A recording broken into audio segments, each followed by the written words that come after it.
ये तुम क्या जानो तुम क्या हो, एक सुरीला नगमा हो।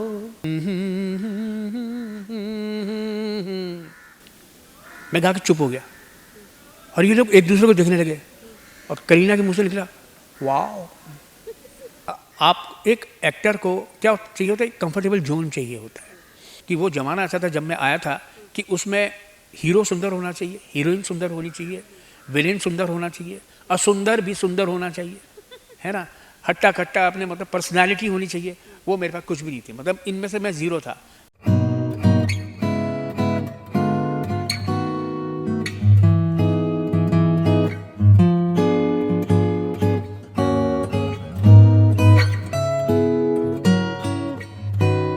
वेल सर, अगर मैं आपके बारे में पर्सनली बात करूँ तो जितनी भी फिल्में आपने की है उसका क्या आपने जो स्क्रीन प्ले है कितने भी वक्त के लिए दिया हो लेकिन एक छाप ज़रूर छोड़कर जाता है और यही एक खास बात है।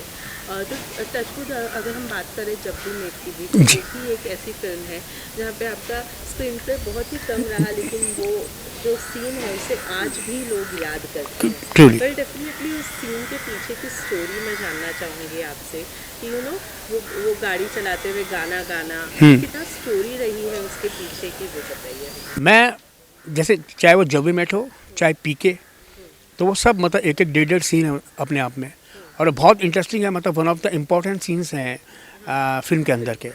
जब भी मेट की जहाँ तक की बात है कि हम ये शूट कर रहे थे और तो एक बहुत ही इंटरेस्टिंग मोमेंट ये हुआ कि इम्तियाज़ ने मुझसे कहा कि सर आप गाड़ी ड्राइव कर रहे हैं और आप एक लॉन्ग रूट पे चलने वाले ड्राइवर हैं, है ना, और आपको आदत है कि आप कुछ ना कुछ गुनगुनाते रहते हैं। तो उन्होंने कहा कि तुम कोई फोक सॉन्ग गा दो। तो मैंने कहा ठीक है। मैं सोचने लगा क्योंकि आई बिलोंग टू मथुरा और मतलब मैं मथुरा के फोक सॉन्ग के बारे में सोचने लगा कि मुझे कौन सा गाना चाहिए। तभी मेरे को एक आइडिया आया। मैंने कहा कि इम्तियाज़, ये जो फोक सॉन्ग है वो चाहे पियोन होता है, वो चाहे पान वाला होता है, वो चाहे दूध वाला होता है, हर कोई फोक सॉन्ग गाता है। ये लॉन्ग ड्राइव पे चलने वाला एक ड्राइवर है, टैक्सी ड्राइवर है, ये पुराने गाने सुनता है। तो पुराने गाने सुनता है तो उसको कहीं ना कहीं एक जो ओल्ड सॉन्ग्स हैं उनकी मेलोडी मतलब उसके दिल दिमाग में चलेगी और वो फुर्सत से है तो वो कुछ ऐसा गुनगुना सकता है। उसने बोला हाँ कुछ भी आप बोलो, क्या कौन सा हो सकता है, क्या हो सकता है। अब मैंने कह तो दिया लेकिन मेरे को पता नहीं था कि मेरे को बोलना क्या। मैंने कहा मैं सोचता हूँ ना जैसे ऐसा करके मैंने कुछ भी गा सकता है। मैंने गाने को तो ये भी गा सकता हुआ, साथ में करीना और शायद दोनों थे टैक्सी के अंदर, और मैं सोचता रहा मन कि ऐसा कुछ भी कर सकता है वो। जैसे ये तुम क्या जानो तुम क्या हो, एक सुरीला नगमा हो, बीती रातों में मस्ती।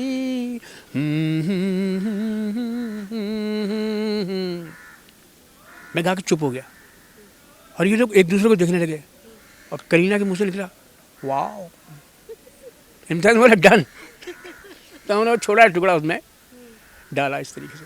तो ये मतलब बड़ी बड़ी कामयाब फिल्मों की एक छोटे छोटे सीन्स हैं जो कि दिलो दिमाग पे एक अमिट छाप छोड़ते हैं।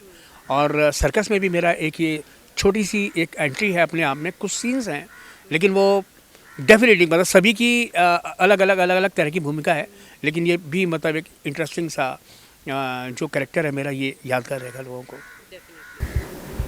सबसे पहले तो बहुत बहुत स्वागत है आपका बॉलीवुड में। Thank you so much. And sir, circus का ट्रेलर देख लिया हमने। जी जी वेल, जो रिस्पॉन्स अभी तक के सर्कस के ट्रेलर को या उसके गाने को मिल रहा है जी। बेहतरीन है, लाजवाब है। वेल, क्या कुछ कहना चाहेंगे?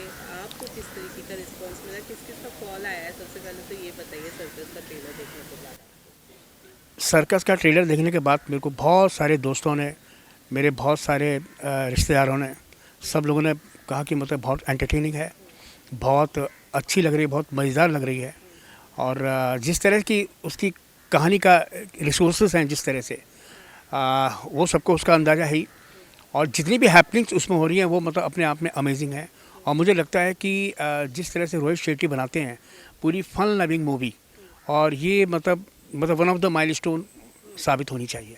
वेल, डेफिनेटली वो तो होगी ही। एंड हम अगर अगर बात करें आपके किरदार की, तो बहुत ज़्यादा कुछ खुल नहीं पाया है किसी के भी किरदार के बारे में अगर मैं बात करूँ तो ट्रेलर में, क्योंकि बहुत थोड़ा थोड़ा ही हमने देखा है, कुछ ज़्यादा नहीं पता चल पाया है।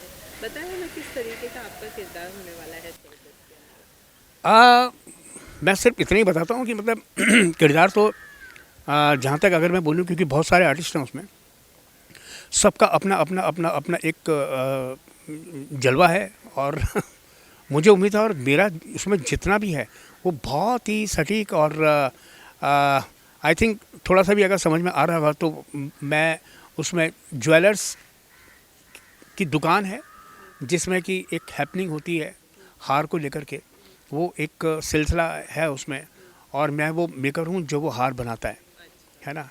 तो बहुत ही इंटरेस्टिंग किरदार है अपने आप में।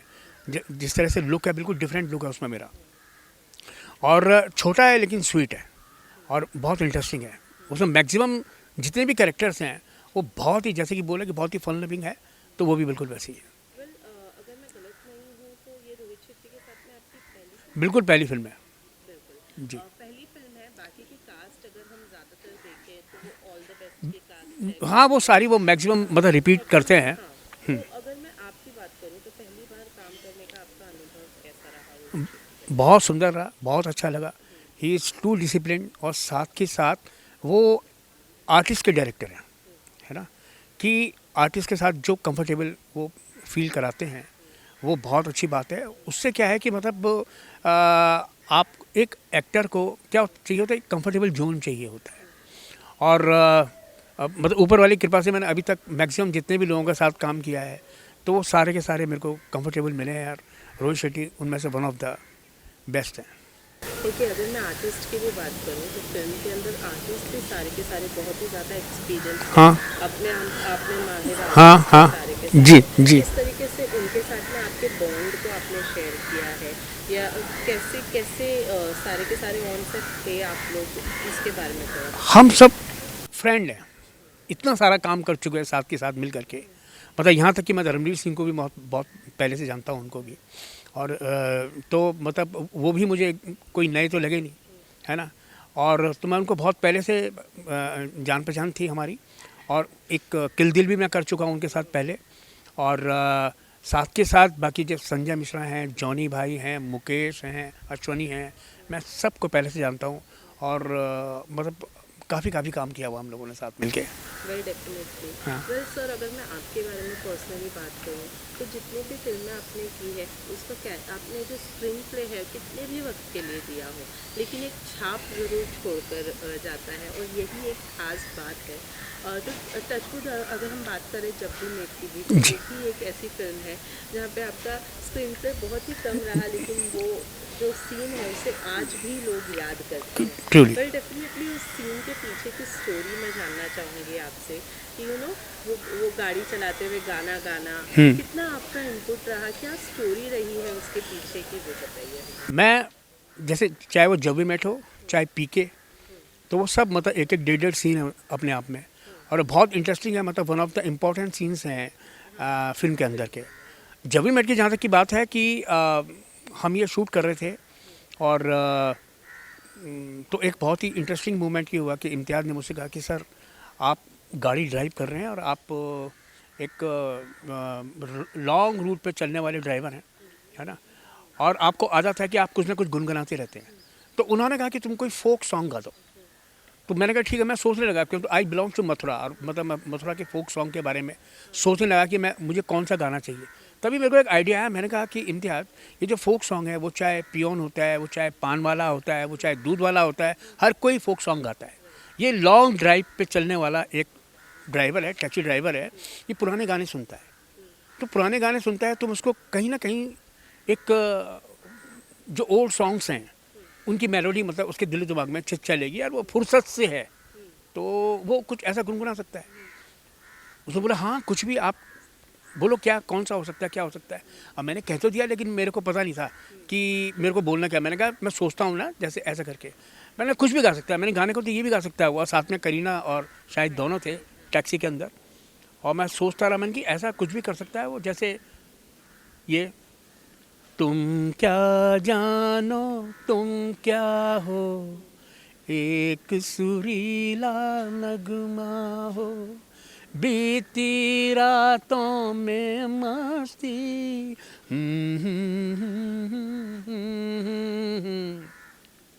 मैं गा के चुप हो गया और ये लोग एक दूसरे को देखने लगे और करीना के मुंह से निकला वाओ। इम्तियाज बोला डन। तो उन्होंने छोड़ा टुकड़ा उसमें डाला इस तरीके से। तो ये मतलब बड़ी बड़ी कामयाब फिल्मों की एक छोटे छोटे सीन्स हैं जो कि दिलो दिमाग पे एक अमिट छाप छोड़ते हैं। और सर्कस में भी मेरा एक ये छोटी सी एक एंट्री है अपने आप में। कुछ सीन्स हैं लेकिन वो डेफिनेटली मतलब सभी की अलग अलग तरह की भूमिका है, लेकिन ये भी मतलब एक इंटरेस्टिंग सा जो कैरेक्टर है मेरा ये यादगार रहेगा लोगों को। जी सर उसी तरीके से अगर मैं जॉली एलएलबी की हाँ। बात करूँ तो 1 और 2 में आप दोनों में ही थे, लेकिन अगर 1 की मैं बात करूँ तो उसमें अरशद वारसी थे और 2 की अगर मैं बात करूँ तो उसमें अक्षय सर थे। मैं दोनों ही फिल्मों में अलग हीरो का होना कितना इफेक्ट करता है एक फिल्म को, बिकॉज अगर हम देखें तो पहली फिल्म जब बनती है उसकी लेगेसी के तौर पे अगर फ्रेंचाइजी आगे बढ़ती है तो फर्स्ट जो फिल्म होती है वो तो ऑडियंस के मन में एक ऑलरेडी इमेज क्रिएट कर चुकी करेक्ट होती है, करेक्ट एक करेक्ट तरीके से पहचान बना जी चुकी होती जी। है। लेकिन जब उसी का सेकेंड पार्ट बनता है और उसमें अगर कोई और कंटिन्यू करता है, कितना इफेक्ट करता है एक फिल्म को किसी और के कंटिन्यू करने। देखो क्या है ना कि उसमें दो चीज़ें थी, मतलब पहले वाले में अरशद थे, दूसरे में अक्षय थे। पहले वाले में आपका बोमन ईरानी थे, हैं, इसमें अनु भाई थे, है ना।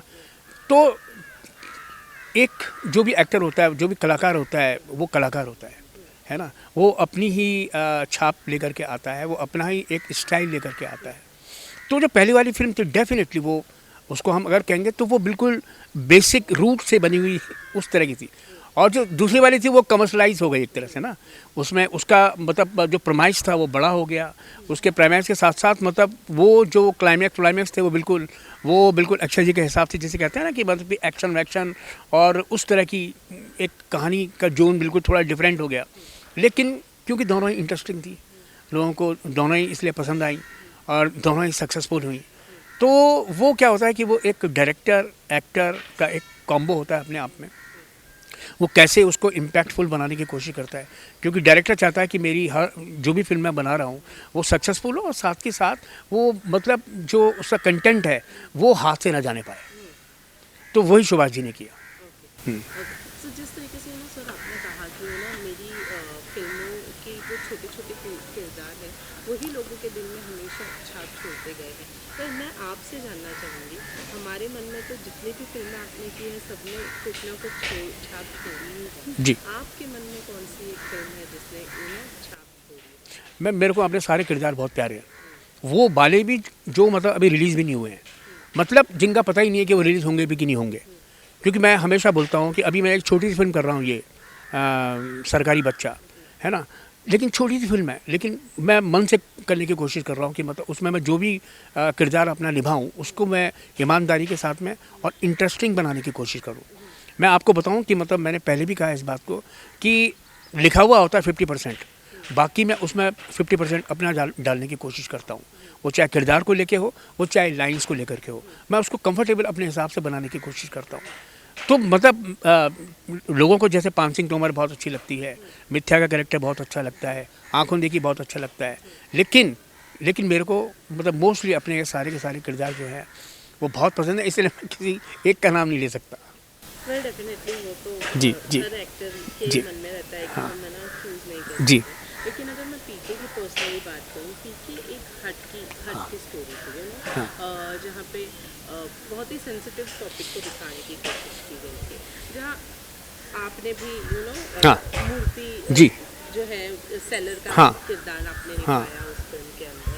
लेकिन अगर मैं आपसे पर्टिकुलरली जानना चाहूँ कि ना जब आप ये किरदार निभा रहे थे क्या कुछ आपके माइंड में था, बिकॉज एक जो स्टोरी लाइन थी वो बहुत ही सेंसिटिव थी, तब आपके माइंड में क्या था? कुछ नहीं, मेरे को स्टोरी लाइन का भी नहीं पता था, क्योंकि एक दिन का शूट था मेरा। मैं जयपुर गया था और सबसे बड़ी बात कि राजू रानी वो एक बहुत बड़े, और मैं उनको वन ऑफ द महान डायरेक्टर में से गिनता हूँ, कि क्योंकि वो जो भी चीज़ बनाते हैं ना वो मतलब चारों तरफ एक जिसे कहते हैं जो चित्रकार होता है बिल्कुल, कि उसका हर फ्रेम उस बंदे का मतलब हर कैरेक्टर, हर किरदार बिल्कुल सही सांचे में ढला हुआ होता है। और उन्होंने जो मेरा किरदार था उसको कतई हल्के में नहीं लिया, है ना। आमिर के साथ रिहर्सल्स हुई, सब कुछ हुआ साथ में।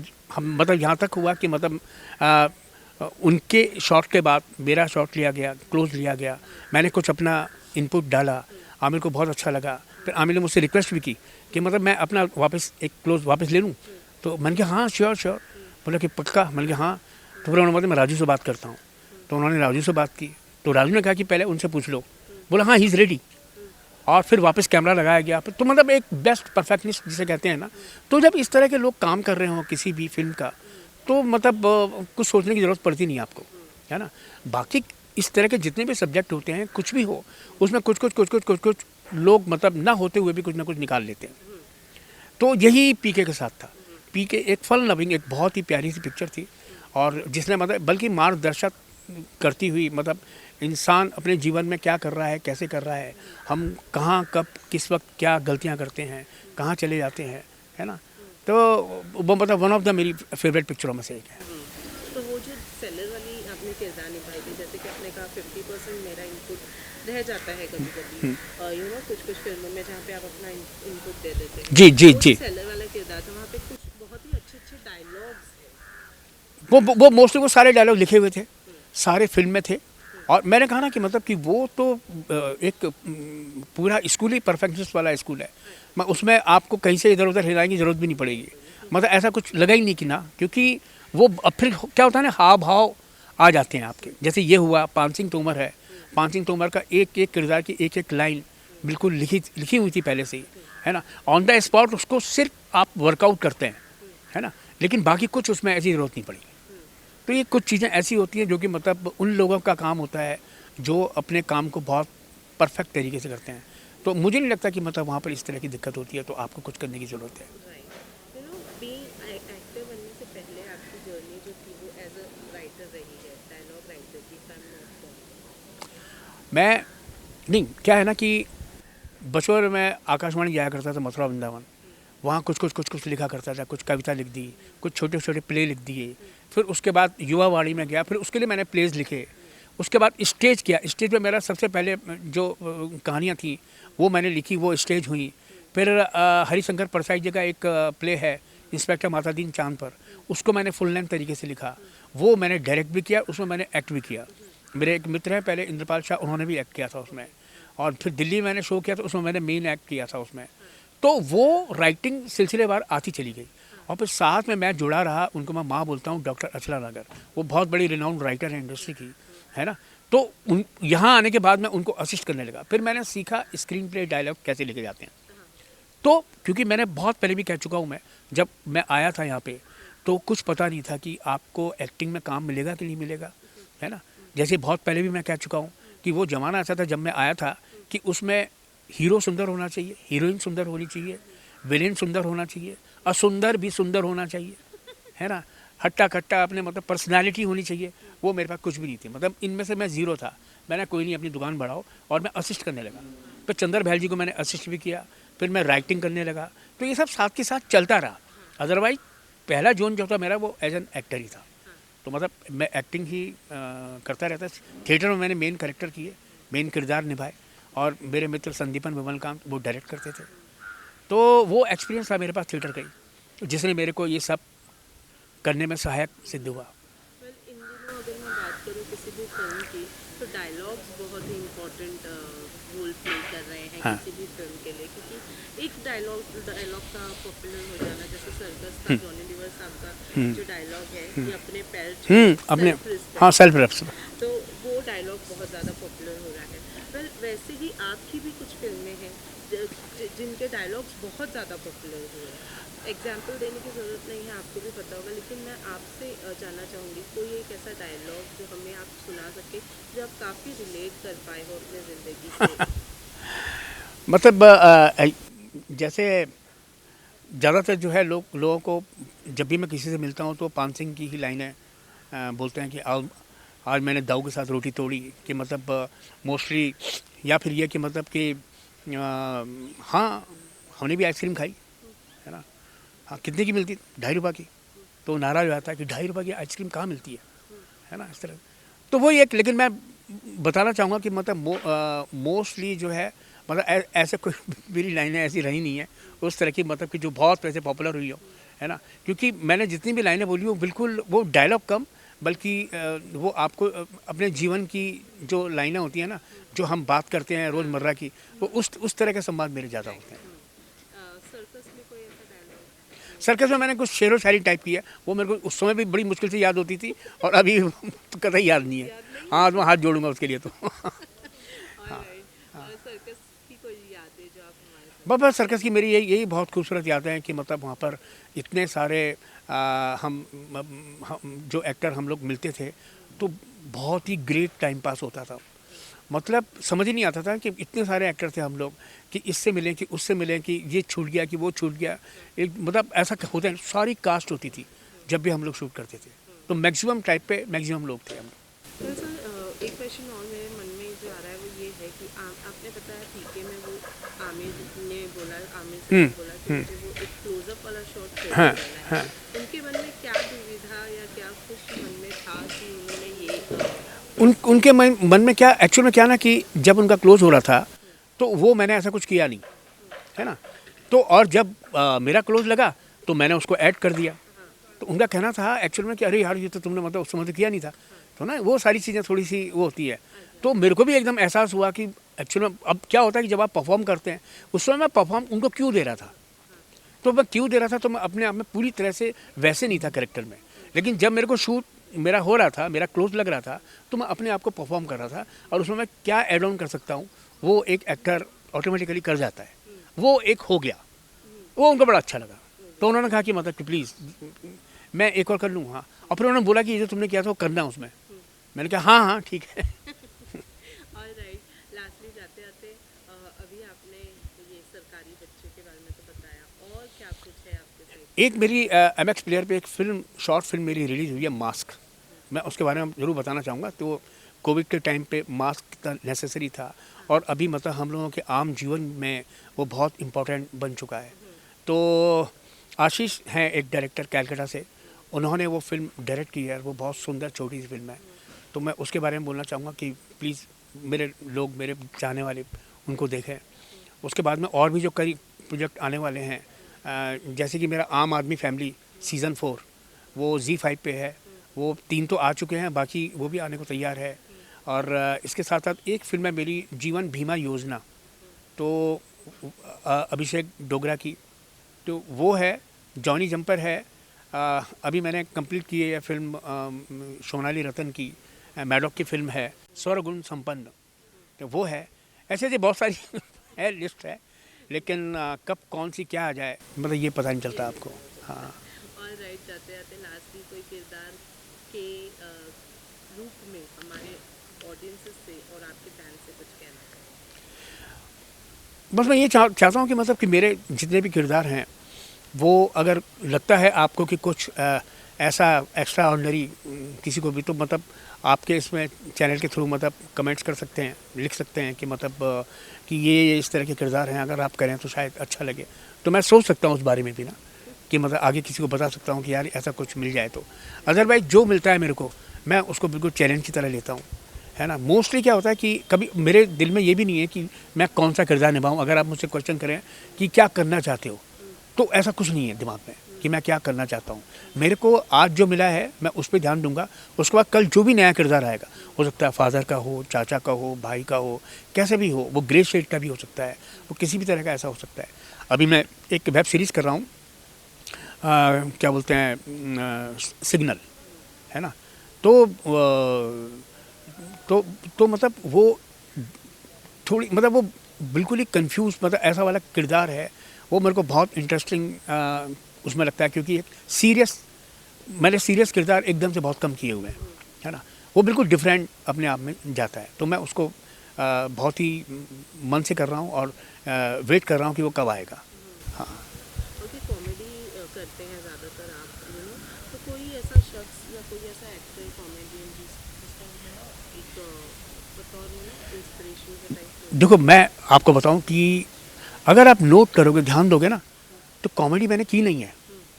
वो अपने आप वो हालात जो है ना, वो आपको कॉमिक लगते हैं, वो आपको लाइवली और सटायरिकल और ह्यूमरस ऐसे वाले लग सकते हैं।